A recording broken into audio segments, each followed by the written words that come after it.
Isso aí, galerinha, deram uma relaxadinha, agora vamos lá, vamos trabalhar mais um pouquinho. Final, uma bela manhã para aprender física. Ó, o título é grande, hein? Determinação gráfica da imagem gerada por espelhos esféricos. Mas na hora de fazer não é tão terrível, olha só. Eu desenhei 5 espelhos côncavos previamente, ó. 5 espelhos côncavos, eu fiz à mão, no olhômetro. Claro que o fato de ter os quadriculados me ajudaram a ser coerente nessas distâncias, tá vendo? Ó? Essa distância tem que ser igual a essa, pelo que a gente estudou do espelho, né? Então se tu faz o desenho muito ruim, aí, né, sem esse padrão aqui, realmente já pode dar problema na hora de tu fazer o teu estudo. Mas o bacana é que em algum momento tu consiga fazer isso à mão livre, tá? Eu tive que treinar umas 3, 4 vezes até ficar razoável o meu desenho, que é problema grave de letra, minha letra era horrível, então o meu desenho era ruim também. E eu tinha dificuldade de fazer desenho à mão livre, então eu olhei para o senhor fazendo e achei fácil. Aí cheguei em casa, vou repetir aqui, ó. Peguei uma folha sem colar, né, e fui tentar fazer. Ficou nojento, ficou vergonhoso. Aí olhei pro professor, puta que nojo. Aí terceira vez, começou a ficar razoável, só na terceira tentativa, né? Antes era nojento. Então olha só, vou primeiro botar um objeto atrás do centro de curvatura, para ver o que vai acontecer. Certamente infinitos são os raios de luz que saem desse objeto. E eu sei que o pé desse objeto, a imagem, aliás, o pezinho da imagem vai estar no próprio eixo principal. Por quê, professor? Ué, porque com certeza existe raio de luz que sai do pé do objeto, atinge o espelho em cheio e volta sobre ele mesmo, não é isso? Então eu sei que o pé da imagem vai estar no eixo principal, já que o pé do objeto está no eixo principal. Eu só preciso descobrir onde é que vai estar a cabeça do objeto da imagem. Por isso eu vou tirar quantos raios daqui? Só 2. O que chega paralelo é um raio muito bom de desenhar. O que atinge o vértice sai com o mesmo ângulo. Eu gosto dele por isso. Eu vou lá, duplico a distância para baixo e faço o raio passar por aquele ponto. Olha lá onde os raios se encontraram. Ali é que está a cabeça da imagem, então. Quais são as características da imagem? Maior, menor ou igual? Menor. Invertida, parabéns, porque está de cabeça para baixo. Real, porque ela é feita de raios de luz de verdade. Se tu botar um pedacinho de papel ali, tu vê a luz bater e projetar, né, parecido como no cinema, a imagem. Então ela é real. Se fosse feita de pontilhada, né, é que seria virtual. Observem agora que eu vou aproximar um pouco mais o objeto. Vou aproximar um pouco mais o objeto e deixar o objeto bem no centro de curvatura, para a gente ver o que vai acontecer. Isso, garoto. O raio que chega paralelo sai pelo foco. O raio que atinge o vértice sai com o mesmo ângulo. É isso aí. Fiz o raio batendo no vértice, vou duplicar essa distância e vou fazer ele passar exatamente naquela mesma posição. E os raios se encontram bem ali no centro de curvatura mesmo. Então o que eu posso falar sobre essa imagem? Isso, então mesmo tamanho ou igual em tamanho, tanto faz, continua invertida e continua real.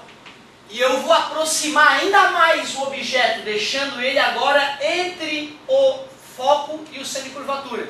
O raio que chega paralelo sai pelo foco, o raio que atinge o vértice sai com o mesmo ângulo. São os 2 raios que eu gosto de desenhar. Nem todo mundo usa sempre esses raios. E agora olha só que bela imagem. Ficou maior, continua invertida e continua feita de luz de verdade, continua real. Seria legal tu perceber que quando eu aproximei o objeto, a imagem se afastou e cresceu, não é isso? E onde eles estavam com o mesmo tamanho e mesma posição é bem no centro de curvatura. Bacana lembrar disso. Agora eu vou aproximar ainda mais o objeto e algo desagradável ocorrerá. Exatamente, eu brincava com a galera que é cheirinho de merda nessa hora. Por que isso? Porque se o aluno faz simplesmente acreditando no desenho, a chance dele errar é enorme. Ele tem que estar preparado para saber que vai dar merda aqui. Então chega paralelo. O raio que atinge o vértice sai com o mesmo ângulo. Só que tu já tem que estar preparado, meu querido, para saber que eles vão emergir paralelamente um ao outro. Porque se tu vai fazer na munheca ali, sempre eles vão ou estar se aproximando um pouquinho ou se afastando um pouquinho. Então tu já tem que estar com o coração preparado para que quando o objeto estiver no... a imagem não vai se formar, na verdade, porque os raios que emergem do espelho emergem paralelamente um ao outro.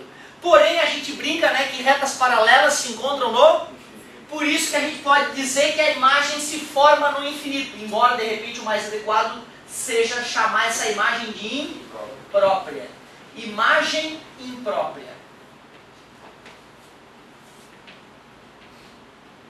Mas tu também vai ver aí pelos livros, ou forma-se no infinito. Uma outra maneira de falar sobre essa situação.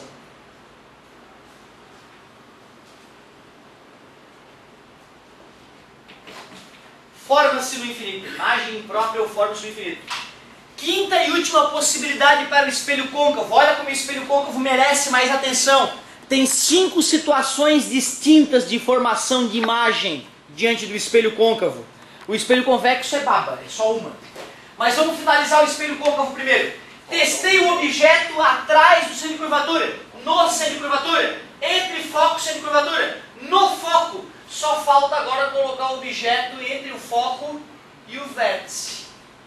O raio que chega paralelo sai pelo foco. Tem que decorar. O raio que atinge o vértice reflete-se com o mesmo ângulo. E observe o que está ocorrendo com os raios refletidos. Estão se afastando. Quando o teu cérebro recebe essa luz que vem do espelho, ele supõe que a luz anda. E aí então o ponto da origem da luz parece estar atrás do espelho. E olha lá onde é que está a cabeça da imagem. Então, que imagem zona. Características dessa imagem. Com certeza ficou virtual porque pela primeira vez eu tive que usar prolongamento. Nitidamente maior. E não é invertida. E não é invertida, portanto ela é direita. Muito obrigado. Direita. O VMAD vai ser esse aqui. É o próximo, né? Esse aqui seria VMAD, digamos, né?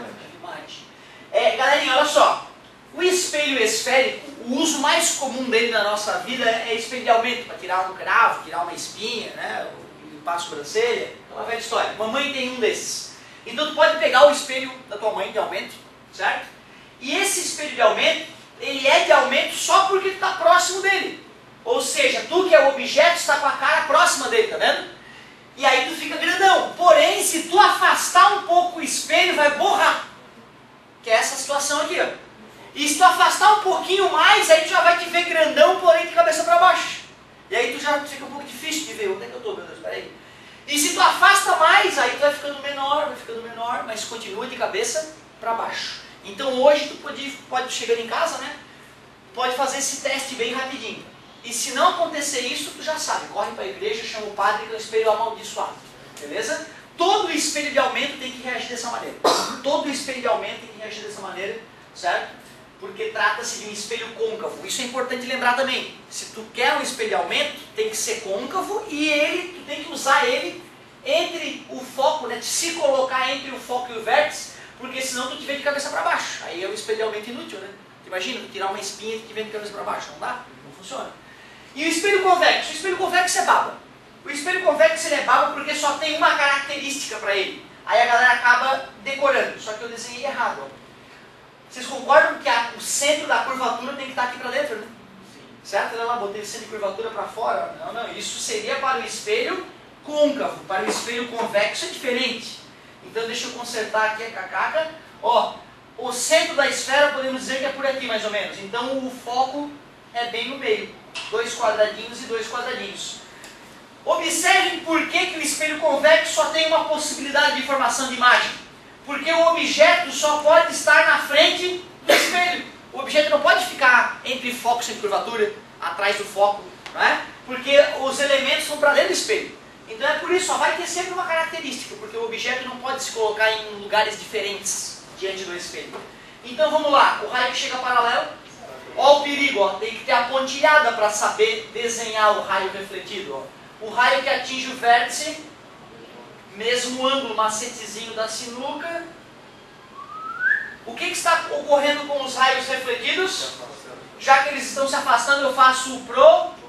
E aonde os prolongamentos se encontram é que vai estar a imagenzinha. Olha que bonitinho, olha ali. Fala a característica, por favor. Virtual de novo. Nitidamente menor e direita. Por isso a galera decora, né? VMed. Porque o espelho convexo só tem essa possibilidade. Aí a galera não. Então o espelho convexo eu não vou nem me estressar. Eu vou escrever VMed na minha cabeça e acabou. Aí na hora eu lembro. Escreve VMed na prova. É isso. Parabéns por lembrar desses detalhes, garoto. Fico orgulhoso. É muito comum o cara decora o VMed e já não sabe mais o que é o me.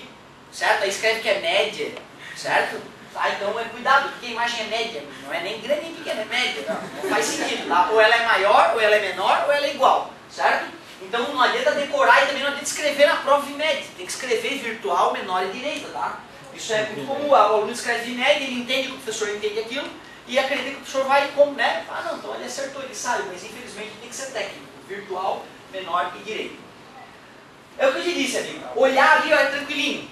Mas se tu não está acostumado a fazer desenho à mão, a primeira vez que tu vai fazer os desenhos fica bizarro. Aí tem que treinar algumas vezes para ficar fera.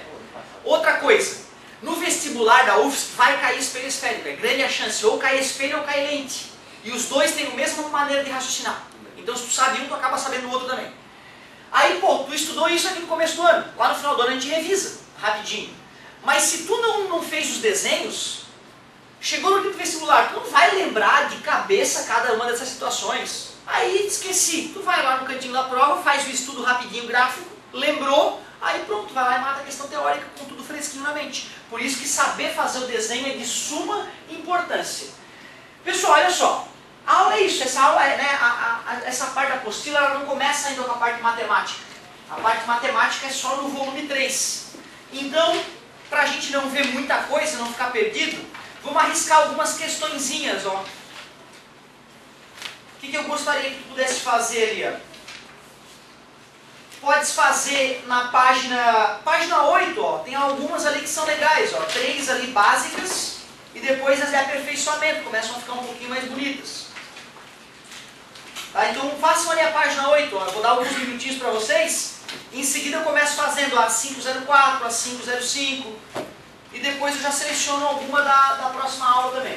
Então vamos lá, todo mundo na página 8, arrisca ali, rapidinho, a toque de caixa, hein? Em alguns minutos eu começo a fazer.